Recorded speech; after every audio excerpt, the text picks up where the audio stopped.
Welcome to Heads vs. Feds, where the ultimate odd couple give their take on the drug war news stories of the day. What do you got for me today, Bob? This is a very, very sad day for me and today, Steve, and I mean that seriously, and I think it's a sad day for America. Today, the Center for Disease Control announced that for the first time in history, automobile accidents are the second leading cause of death by accident. The leading cause of death by accident in the United States for 2009, our most recent statistics, are overdose of pharmaceutical drugs. More people are dying from pills and dying from automobile accidents. Now think of that, Steve. We changed public policy because of automobile accidents. Mandatory seatbelt laws, 55 zones, etc. And we now have more people dying from overdose of pharmaceuticals than we do from automobile accidents. And the sad part for me is, as you know, Steve, you know me well, I chased dope peddlers my whole life, serious dope peddlers. There are no dope peddlers to chase. These drugs that these people are dying from almost always come from a friend, a relative, from a medicine chest, ultimately prescribed by a physician. I thought it was all drug deaths, including illegal drugs. Yeah, it does include all, but the vast majority are prescription drugs. The vast majority. In fact, there are more overdose from prescription drugs than heroin, cocaine, marijuana, ecstasy combined. I did notice there's one state where the prescription overdose deaths are actually down. Yeah, and Utah. Yeah, and so the Mormons know how to take pills. Not. So I guess that means you're voting for Mitt or John.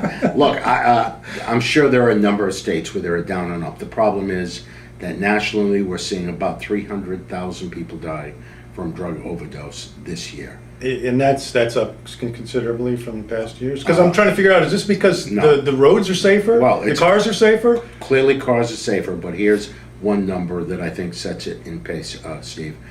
Over the past 2 years, the number of people reporting to a hospital emergency room because of bad reactions to pharmaceutical drugs has doubled to 30,000 a month. 30,000 people a month end up in a hospital emergency room because of a bad reaction to prescription drugs.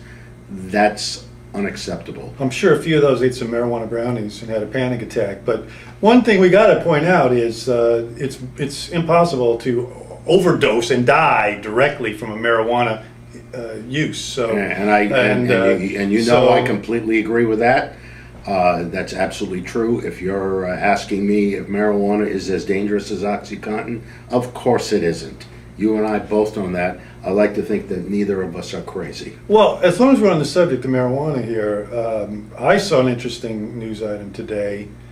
One of your favorite groups, the Rand Corporation, beloved of the CIA for its studies, is saying now that the streets around the pot clubs in California are safer than the streets without the pot clubs. Yeah, and I will not do what you did when the Rand Corporation said 8 months ago, if they legalize recreational cannabis in California, the number of users will go up by 2. You ranted and raved and said what a phony organization the Rand Corporation was. Oh, I take that back now. It's amazing to me, brother, how you now take it back in a minute.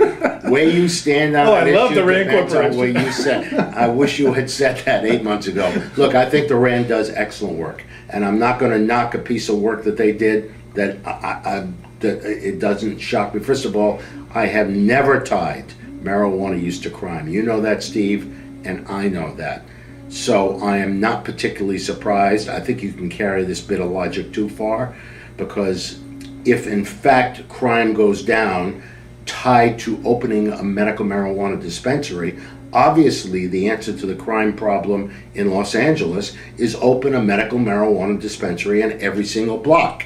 You know that's not right. I know that's not right. I don't think marijuana and crime ever had a particular tie together, and I realize some LA cops say it does. I've never seen that proof, so this study does not surprise me. Marijuana has a number of difficulties.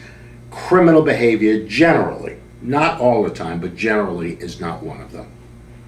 Well, check back with us. We'll be having an update with some more stories. And if you want to contact us, we've got a new YouTube page, YouTube/Heads versus Feds. Leave us a question if there's anything you want to see covered from our dueling perspectives. So have a great day and hope to see you soon. Have a great one.